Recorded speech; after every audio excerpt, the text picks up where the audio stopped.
Great. Hi, everyone, and welcome to the story of. My name is Sierra Ladroma. I am the project manager for the Iowa Center's Women's Business Center.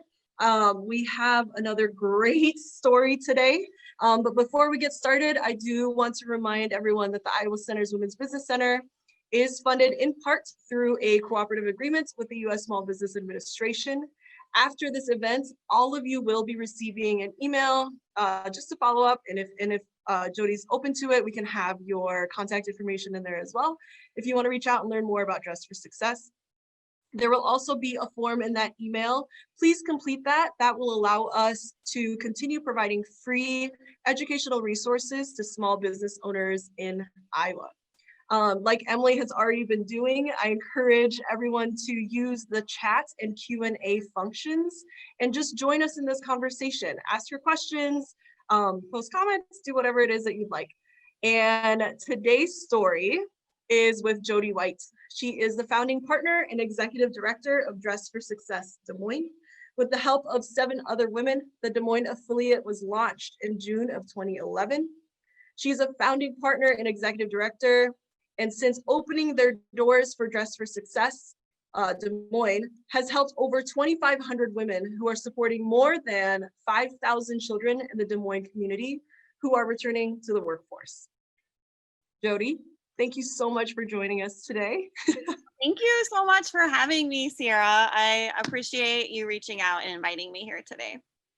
Absolutely. So I'm going to ask you a bunch of questions today just to learn more about your story. But the first thing that I would love for you to share is just what we've talked about before. What happened when a few years ago you said, this is what I want to do, and you took those small steps towards now where you are today? Yeah, so I'll give a little bit of background on me. And again, if anybody has questions or anything along the way, please let me know. So my story is I was transitioning from corporate mom to stay-at-home mom and was looking for a place to donate my suits and had heard about Dress for Success. So went on the website, Google search, right? There's like that commercial where Google something and the people get married. I kind of felt like that was my process, just Googling, learning about Dress for Success. And Des Moines was a targeted area where they wanted to launch an affiliate. So filled out an application, going to the website, immediately fell in love with the mission. Also have been a single mom. I grew up in a home of domestic violence. So these are the women that we're serving at Dress for Success. And I think that transition time for me, like I'd been working for so long, being a corporate mom, and took a little pause in my life. It didn't happen overnight by any means, but had been at home with my youngest. He was a few months old and I was pregnant, getting ready to have another baby. And I might've been on some crazy, crazy endorphins. I don't know. But I was like, I just felt really called and very passionate about helping women in our community. And I thought about all of the women and men in my life who had helped me to get to where I was at, to have that honor, to be a stay-at-home mom and to have that positive pathway. That journey for me and the support for me being a single mom. I was finishing my college education. I was working full time when I was a single parent, but I had a huge support so that I could finish my college degree.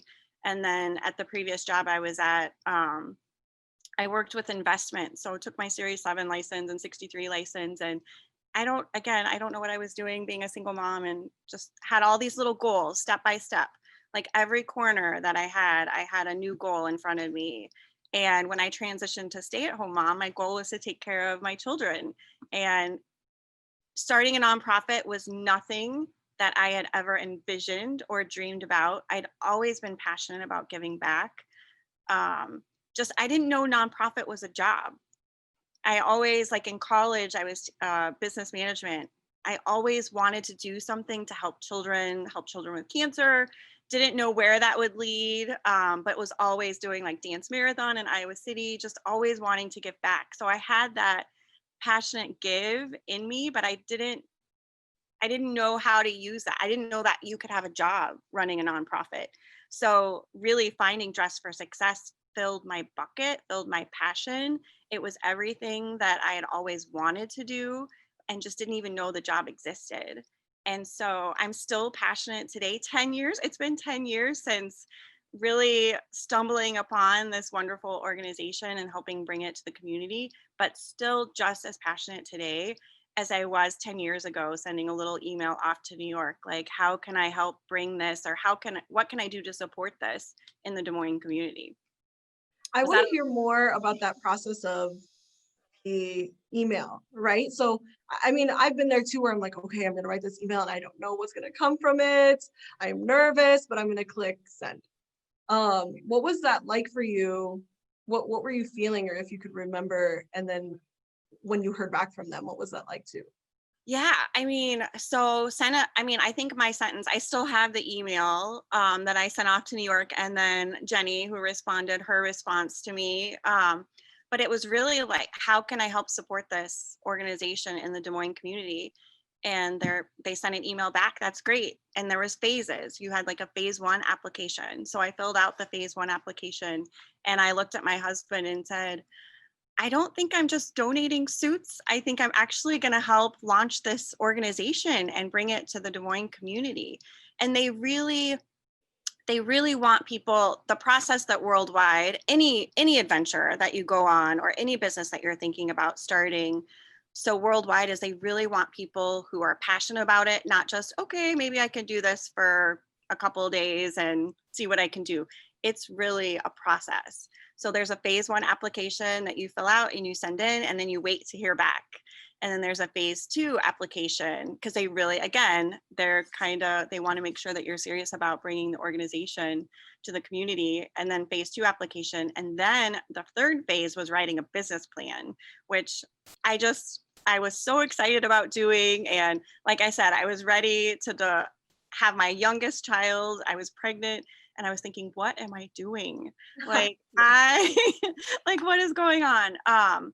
So I remember I had to file an extension for New York. I'm like, I'm about ready to give birth and the business plan is due. So I had to file an extension. And they're like, absolutely. They just wanted to know why. And they're like, oh, that's a pretty good reason that you want to file for an extension. But with that extension, that's when I met those 7 other women who had also sent off emails to New York. How can we bring this organization to Des Moines?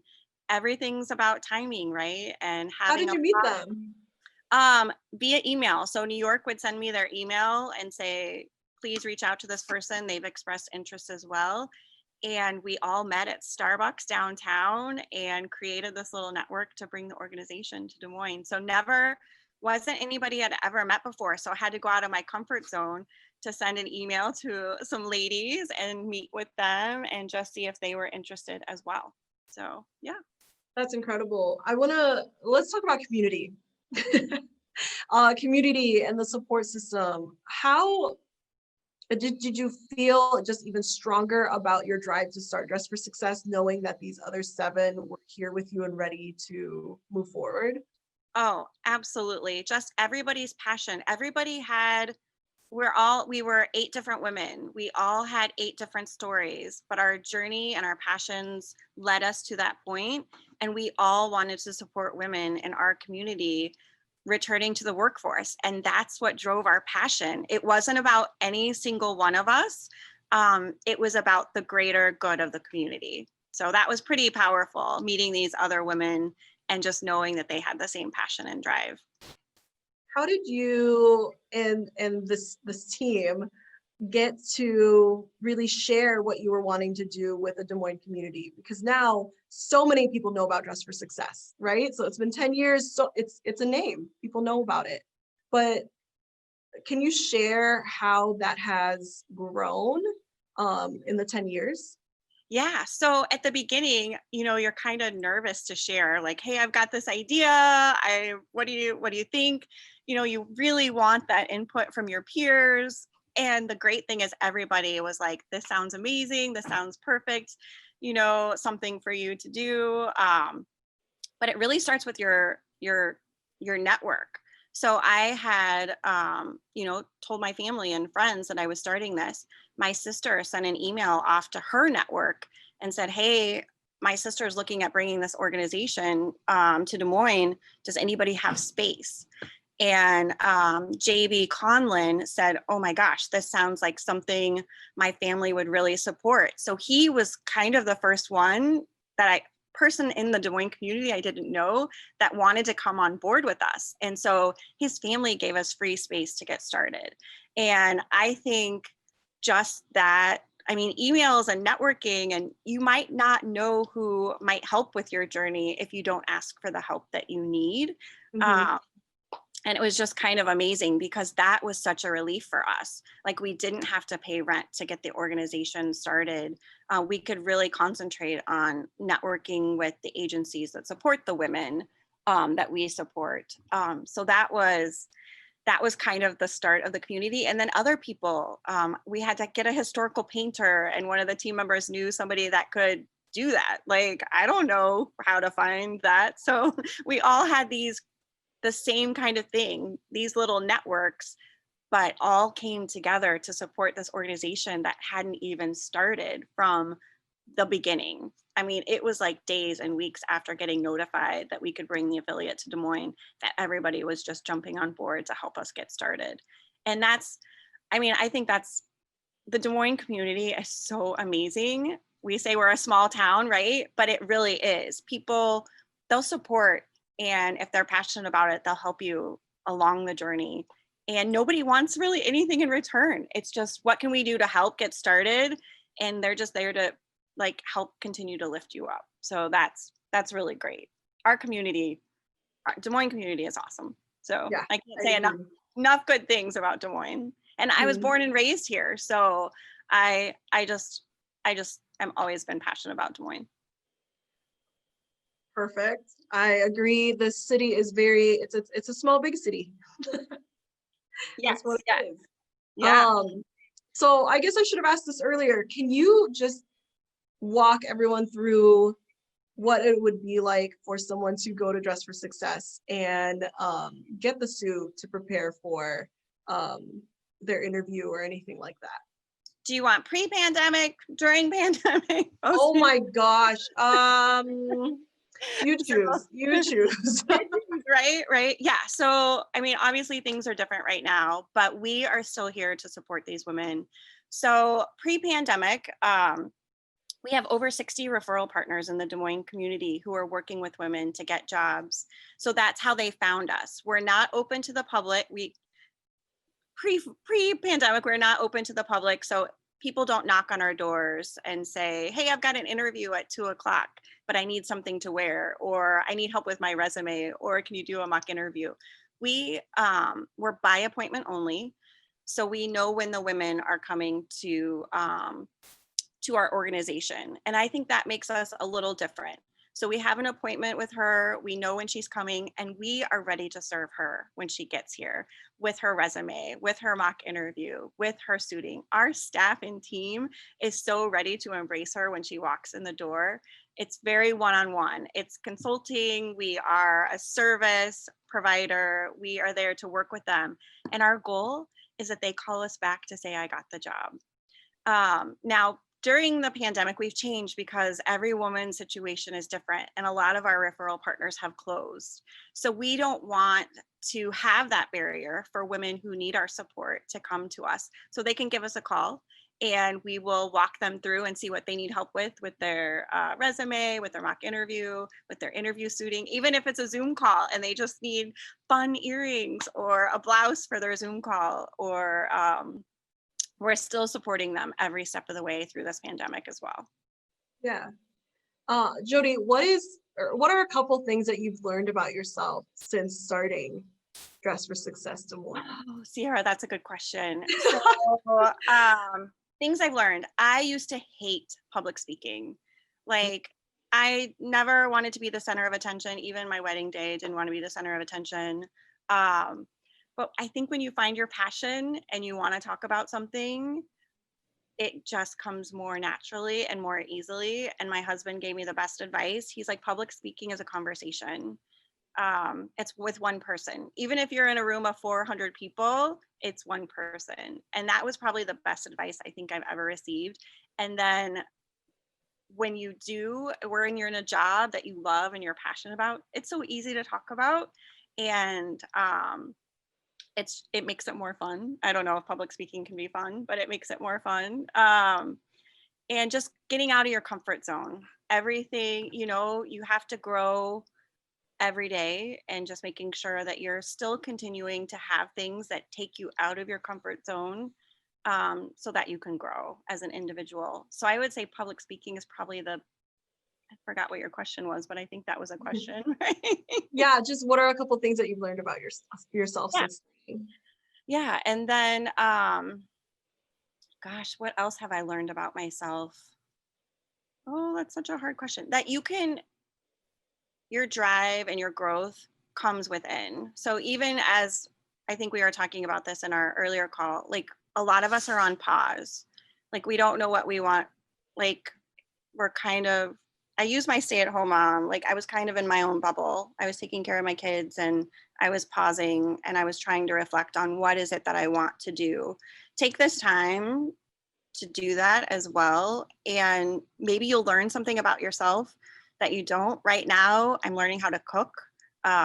Before it was just pretty much chicken nuggets and spaghetti. My younger kids are still young, 10 and 11. So there's not a lot of flavors out there that they like, but I'm still learning and I'm still growing. And we were talking about running earlier. Even if you don't like to run now, I have other goals, right, too, to make sure that I stay growing both personally and professionally. And just make sure you have a goal or something to look forward to. And I think this time right now is hard because we can't look forward to things like we normally could. But I found stickers for my fingernails, so that gives me something to do every 2 or 3 weeks.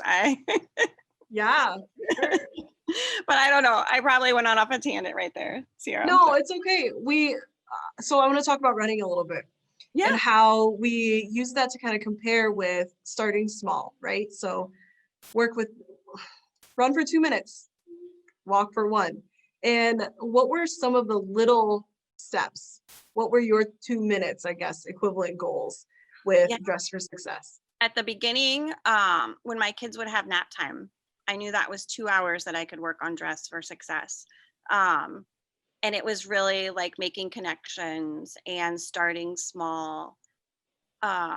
And then knowing, I remember having a map on my table of my kids' age and the Dress for Success timeline. I like put them side by side and said, am I really going to be able to do this? Am I going to be able to manage I call them little people, they're 10 and 11 now. Am I really going to be able to manage my little people and start a nonprofit? And I kind of built those two timelines side by side. And I said, I think I can make this work, because I knew that they'd go to preschool. I knew that they'd eventually start kindergarten. And so I kind of said, um, how can I compare these two things? So it was like little goals, little steps. And after you get past that, because there are things you want, like you said, like running, you just have to work that in your day to day. Mhm. Or like when they would go to bed at night, I knew that I would have like another maybe hour just to work on Dress for Success. And I really built the time around my kids' schedule. And I think that the flexibility and just knowing that I still had to raise two small children and still start this nonprofit. But again, the support of the other 7 women, I couldn't have done it without them. We worked as a team. We were always working as a team. And Teresa Choi is still with me today. So out of the 8, there's still 2 of us that help every single day with Dress for Success. Some of the women that started it had full-time jobs and knew that they couldn't invest the time on a daily basis. And we have volunteers, great volunteers that would step up. And through this process, again, it's day by day, time by time, take things day by day. I mean, you might have a goal out there a year from now, or if you're interested in running a half marathon or a marathon next year, put it on your calendar now. And then what can you do now to get there? Because you can't say, okay, on May 30th, I'm going to run a marathon, and then May 28th be like, oh my gosh, in 2 days I'm running a marathon. So you really got to build the steps. You've got to take, and even if it's 15 minutes today, what can you do for 15 minutes? We have a client. I love her story. She's written like Nice. 15 books now. Um, but it was 15 minutes on her phone. She would take, and she didn't have a computer to start writing books. She's a published author now. She would just take 15 minutes out of her day to write her story, whatever book she was working on. And then it just kind of grew, take 15 minutes to jot something down. What are some fun things? Like right now I talk about outlets. We don't have a lot of outlets that we had pre-pandemic, right? Like our outlets have changed. What are some fun little outlets that you can still do today to bring joy and to help you continue to move forward in this day to day? Or what's something that you're passionate about that maybe you didn't have the time before? We've been blessed with more time, I feel like, but what's 15 minutes, even if it's reaching out to a nonprofit and saying, and whether it's animals or children or babies or youth, find what you're passionate about and go from there. Make a list. Like, what brings joy? Like, is it hiking? Is it biking? Is it running? Is it connecting with people? A lot of people are more willing to connect right now. Send the email, hit the send button, Sierra, hit the send. Yeah. Right? No regrets. No regrets. No regrets. Like they say, in sales, if you get a no, it's a no, and you move on and you go from there. But we're in Des Moines. Nobody says no to anybody. So, well, there might be a few no's out there, but people are always wanting to grow and connect with other people and find what you're passionate about. If you're in your current job and you're wanting to grow in your position, what do you want to be in 5 years? What do you want to be in 10 years? And what are the paths and steps you can take to get there? It's day by day though. It's minute by minute. Things are changing, but you have to plan today to plan for that future a little bit. So Yeah. So I love that you brought up books. I believe this pandemic has really brought me back to my just joy that I get when I read. But a question for you is, do you have any favorite business books? oh, And if see, not business books, just, books in general. right. So my books are Reese Witherspoon Book Club. Those are my books. Those are my outlets, right? I like fun. I like mystery. I like drama, podcasts. I like crime. So business books those are hard for me because I always feel like I have to be doing something different. I feel like I need to plan more goals or plan something. So, but business books are good. They're good for a drive. And I can't think of any off the top of my head that I've read that have helped me. The Happiness Project. That's a really good. I don't know if that's a business book, but I read that with an Aspire group I was in. It's probably when I was getting dressed for success started. But the Happiness Project is finding happiness every day and building off of that. And Yeah, still it's a really good one. Yeah, yeah. So I'm more of the happy-go-lucky kind of book reader, something for an outlet where I don't have to think about the day to day. Oh gosh, that was a really good question. I wish I could name them off the top of my head, but I can't. I'm sorry. That's okay. I think that's great to even have the conversation of books. Can you share another success story? Yeah. So one of my like full circle. I think Dress for Success, we're full circle. We're about empowering women, not just in their job, but to grow both personally and professionally. So one of my full circle success stories is a woman who came to us, had moved here from Uganda, and she had an interview coming up and didn't have the clothes to wear, so was referred to us. And when she came in, we talk about interviewing and firm handshake and looking people in the eyes. Oh, are you still there, Sierra? Am I still here? You're greening out on my screen. I'm here. Okay. I think the camera just died. So No, I just want to I just switched it.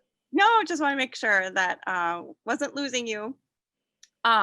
So I was talking to her about firm handshake and eye contact, and she's like, I don't know what firm handshake. She's like, everybody keeps saying that, but I don't know what that means. So shook her hand, and then I learned in Uganda, it's disrespectful to look people in the eye, and so she was just uncomfortable with that, which was fine. But she was going to be in front of a panel of people. I think she had like 4 or 5 people interviewing with her, and I said, you just need to look them in the eye and smile.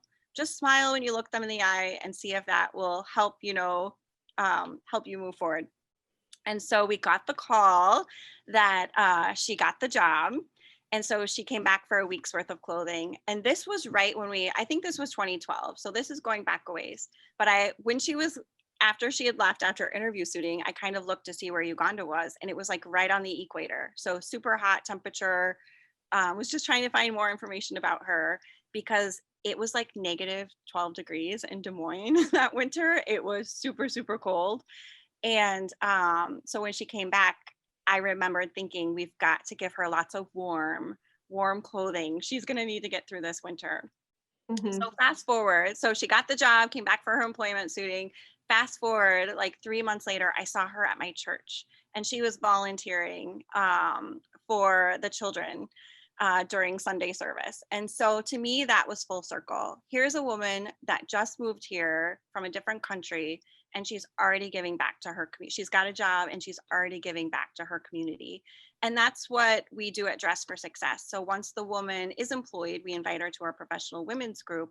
And then we do volunteer projects with them, or we'll talk about health and wellness, financial literacy. So it's full circle. We want women to grow both personally and professionally. We're not just here to say, good luck on your job interview, see you later. We're here to guide them through that process.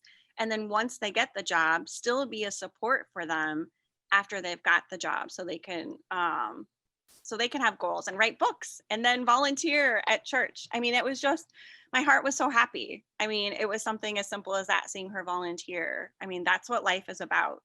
It's about doing what we need to do in the day to day, but then giving our time when we can for other people. Yeah, exactly. I agree. What was the biggest challenge that you hadn't planned for or expected when setting up this organization, and how did you approach that? So I would say biggest challenge is probably right now for any organization or any business. I wish I could think of something. Everything, the support that we've had, I mean, even now we've got a huge support, but right now is just knowing that there's women out there who may not have the access to the resources that they need to either get a job or they've been laid off. The biggest challenge for me is just knowing that there may be women who need services and can't get the support that they need right now. And how can we find those women who might not have like a laptop or might not have a cell phone for access? Maybe they can't go back to work because their kids are at home. So I try to think outside the box. What can we be doing? And I feel like we're doing what we can. And that's a challenge because people are laying off and they're not hiring right now, and just trying to navigate that and still being a support system for these women during this time. It's challenging. It's hard. We want to be there to support them through every step of the way. So that's a challenge right now, I think, for us. Yeah. I want to ask, how did Dress for Success pivot with COVID? We quickly. Yeah. I left on a plane to go on spring break because we all, I think, thought at that time, like, what is going on? Nothing, everything's fine, everything's great. And then remember hearing about Zoom or reading an article about Zoom. I like to read the Wall Street Journal when I'm on a plane. It's very strange. But remember, like, he was giving free services, and this was early, like, and I had no idea what Zoom was, and I didn't even know what that meant. But as soon as we got the governor's order to close, I said, let's look into Zoom. What's this Zoom thing? If it's free, is it a tool that we can use to help support the women that we're supporting? So we pivoted very quickly. It was within a week that we had Emily, who's on this call, had some in person, and I think our professional women's group was in person. So having to pivot to Zoom and hold those classes virtually. We didn't want to cancel our classes and say, we can't support you. We wanted to keep our classes to say, this is a tool that we still want to support you during this time. The only thing we had to close was our suitings, our in-person suitings right away when all the businesses closed. But then nobody was really interviewing, right? I mean, everybody was losing their jobs. And so that was a service that we had to stop in-person service. So that was a challenge. But then with Zoom, we now do virtual suitings. So we show the women a piece of clothing and we've got their size, and Nicole has them measure their tops and their bottoms. And so we do virtual suitings as well now for women, because we don't want, again, the clothing to be a barrier for that interview or once they get the job. So just, we pivoted very quickly in all of Dress for Success. So Dress for Success is international. We all pivoted very quickly, and not even knowing that other Dress for Success were pivoting so fast. It was just kind of it organically happened. And that was fun to see that other affiliates, even in New York or California or Australia, Mexico, we all pivoted with the same mindset and the same mentality that we're going to help support these women through this. We're not going to shut our doors. And how can we do it? Yeah, I think resources like Zoom has allowed us to see opportunities that we never thought were to be possible in providing services. Have you and the team gotten a chance to really plan what Dress for Success will look like with the pandemic continuing?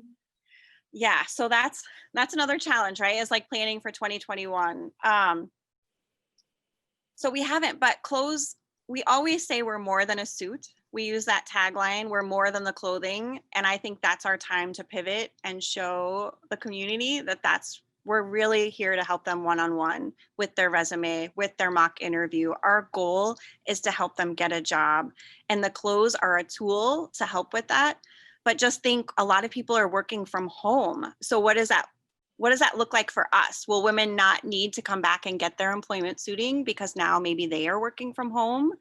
Or will women, for their interview, will there not be in-person interviews for a while where so yeah, there's a lot of things that we're just taking it day by day, Sierra. Like we said, Yeah. we know that there's going to be challenges, and our organization might look different with the clothing aspect. Obviously the clothes are important, but it's not the heart of what we do at Dress for Success.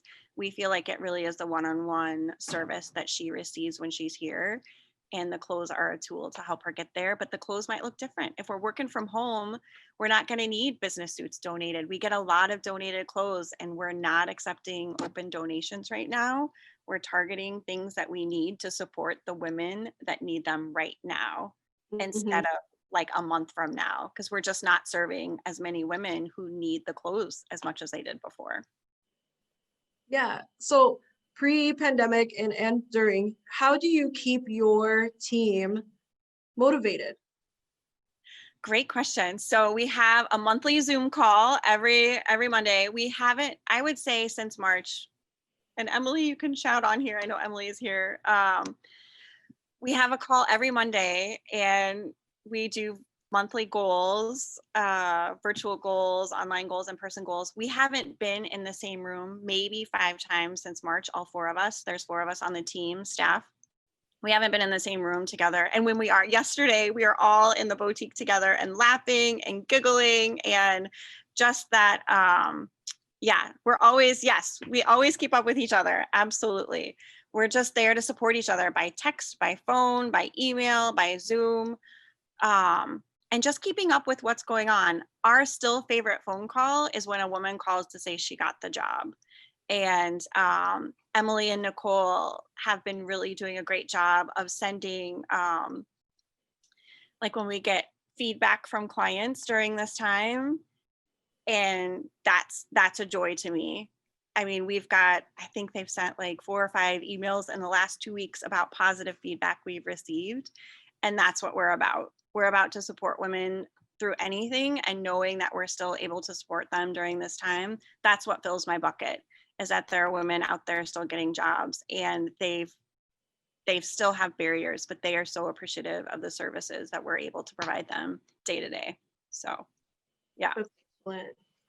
So a lot of entrepreneurs talk about imposter syndrome.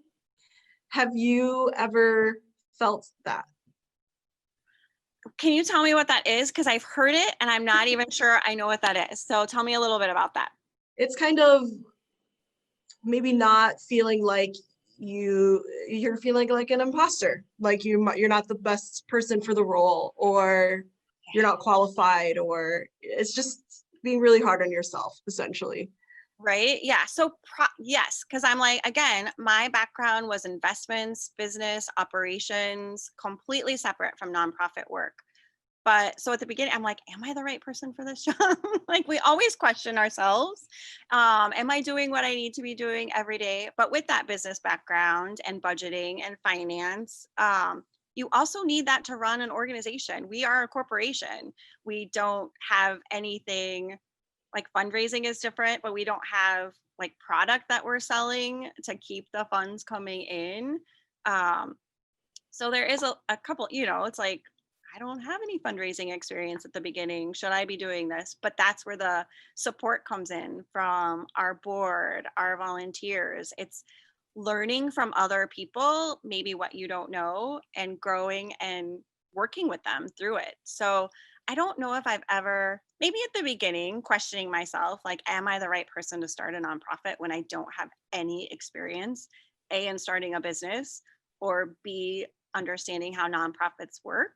But 10 years later, like I said, I'm still passionate about what I do. So I must be doing something right. I don't know. Absolutely.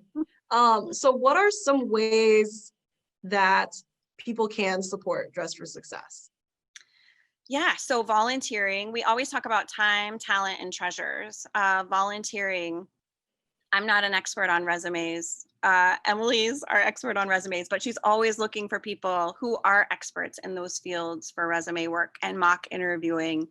When you talk about how, now I'm like thinking, oh my gosh, how are we going to plan for 2021 if things change? But maybe setting up, this is what pops in my head when you bring up that, is like, oh my gosh, do we need to start doing virtual mock interviews with women, with somebody that they don't know? I don't know. That kind of thing. Oh, tell me the question again. I totally forgot. I was going off on a tangent. I was so excited thinking about like 2021 that I completely forgot. Um, Now I almost forgot the question. Does anybody remember the question? Um, Oh, I can't even remember. I know. You know I know. what? It's Oh, been a how week. people can help. Yeah, and it was an easy question. How people can help. Time, talent, and treasures. So we're always looking for volunteers. Like I said, donations are different.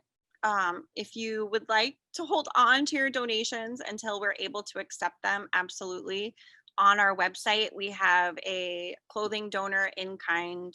You can go fill out your name and information and your size. So when we're looking for particular items, we'll put a shout out to like items that we need. Follow us on Facebook. Obviously, we're a nonprofit, so fundraising is important. So $10 donation, $5, $10, $20, whatever you can give. But like I said, find an organization you're passionate about and see how you can help them during this time. We really are taking it day by day. And like I said, we're here to support these women who do call us and need our support through fundraising. Fundraising is going to be different in 2021, probably 2022. We probably can't plan in-person events, or maybe in-person events will look different next year. We're still thinking that that's going to be different. So if anybody has any good ideas of how a nonprofit can have a fun fundraiser for 2021, let me know. Or expertise. We're always looking for, just way we can be doing things differently, how we can marketing, graphic design. Our team is all tag teaming on that. We don't have one person in charge of marketing or graphic design on the staff level. So somebody that can take over those Facebook posts. We do a good job posting daily. Sometimes people might say we overpost, but we're still out there. We're doing things every day, and we're always so excited to share what we're doing. So Yeah. So you mentioned that public speaking was something that you really learned to love because you're speaking on something that you love. And with a nonprofit, I mean, you don't really have to put yourself out there, and you're just talking about the fundraising and what key pieces or advice do you have for other nonprofits who are listening? And how do you deliver a message that really gets people and gets people to support you? I think just being excited about it, having a passion about it, finding that story, finding something that you connect with others. Know your audience, know who you're talking to before you talk to them, really thinking about it ahead of time. People love to connect. We are connectors socially, whether it's Zoom, people love to connect. So find something to connect with somebody about. Or, if you've got something coming up and you're not sure how to get the message out there, ask your volunteers, ask your board, ask your team what you can be doing differently to get out there and support. Or public speaking, if you're afraid to I'll be the first to admit, I hate walking in a room if I don't know anybody, right? So walk up to somebody. I love fashion. If somebody has on cute shoes, a cute handbag, walk up to somebody and give them a compliment. That is the easiest way to start a conversation. And the weather. I mean, goodness, it's 70 some degrees outside and you are all listening to us. Thank you so much. Talk about the weather if you're not sure. But again, put yourself outside of your comfort zone, but find something to connect with somebody about. Find one story to talk about. People love stories. People love to know what you're doing. I always use animals and babies as an example, but if there's something you're passionate about, find that connect. People love to connect. I love to hear success stories of any nonprofit organization. That's probably my favorite. I love cheering on other people when they have good things that they're doing. That's the support system. We're here to cheer each other on. And how can you do that? And people want to connect and they want to hear what's going on. So that would be my easiest, find something to talk about, that a story or something that you've done recently, or it could be from 2012. Like I said, I love my full circle story. We have lots of stories, but it's an easy story to tell because it comes full circle and it's something that I was helping with in the process when we first got started. So it's easier for me to remember that one too. So That's I'm great. so sorry. I could go on and on and on, Sierra. Cut me off anytime. No, that's good. No, that's good. Can you share a story where you motivated a woman who came in and they were just so nervous for their interview? What do you say to them? How do you encourage them to go in there and just rock it? So some of my favorite tips to give is we kind of walk through the interview as a process. Your interview's at 10 a.m. Don't show up at 9:55. You don't know how long it's going to take to park your car, get in, so we go over that. But also, what's your favorite song? Play it on the way to the interview. Those are some of my favorite tips. Sing it, bellow it out, get your energy flowing, your positive vibes going. And then, sometimes, women that we serve are nervous to come in. We're kind of like a secret interview. They don't know us when they arrive, but we're there to support them and we're asking them their questions. And if they're nervous about it, well, why? You just came to us and you didn't know us. We just had a conversation. That's what an interview is. It's a conversation. And then, what are their favorite things that they like about the outfit that we gave them, and just talk about making sure that they have a conversation with the interviewer and they ask them questions. Again, it's about connecting. Interviews are no different. The interviewer wants to connect with the interviewee, so finding something to connect with them about. But yeah, just my favorite tip is finding a good song. Emily, sorry. Emily's tips are probably a lot different than mine, but yeah, when they come in, I say we're kind of like a secret interview. They've met 3 or 4 people. We have normally pre-pandemic, we had personal shoppers who are working with them to find the clothing, and they didn't know them either. So they've already overcome a barrier that they might be nervous about in the interview. They're going to an organization that an agency has told them to go to, and that's an interview. You fill out an application and you have to go somewhere you've never been and meet people that you've never met. So yeah, but we're here to cheerlead with them and to support them and give them confidence. And when you see their shoulders go back and their heads are held a little higher, we know that we've helped them a little bit. So my last personal question for you is, if you were going to an interview, what song would you blast? Oh my goodness. Coolio, Gangster's Paradise. Okay.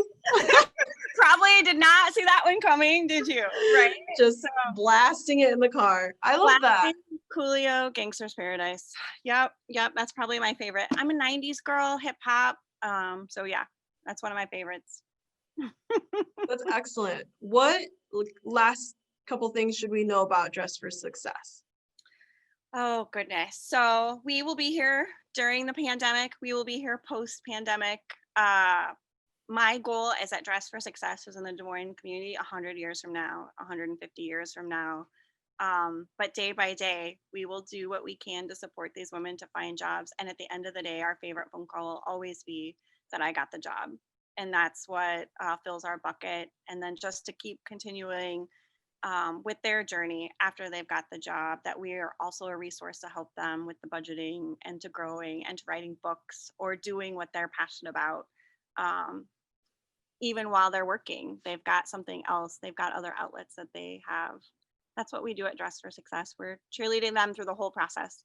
And we'll be here 100 years from now. I have no doubt. No doubt. That's excellent. Does anyone else have any questions for Jody?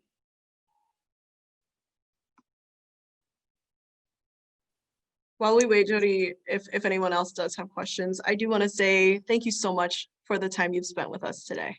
I really appreciate it. Yeah, somebody did ask when we will start taking donations again. I don't know. I wish I could give a specific answer on that. Like I said, if you go to our website, desmoines.dressforsuccess.org, we've got a Google form on the pop-up box. Fill it out and we'll add you to our newsletter about our specific asks. We're definitely not open donations through the end of the year. And that will probably continue March, June next year, which sounds like such a long time. But again, we're already in November and taking things day by day. It's definitely, can you believe that? It's already November. Just what we have to do right now, you know? Right. Yeah. Everything flexible. You've got to be flexible. You've got to be fluid. Things are going to pop up. You're not going to be able to be where you said maybe you were going to be able to be last week. I mean, things are just changing daily. So yeah. Thank you again. Thank you so much for bringing Dress for Success to Des Moines. And I'm looking forward to having it for the next 100 years. Thank you so much, Sierra. And everybody get outside, enjoy the sunshine. So have a wonderful weekend, and I'm sure we'll talk soon. All right. Bye. Thanks, Jody. Yep. Thanks. Have a good day. Bye-bye. Bye.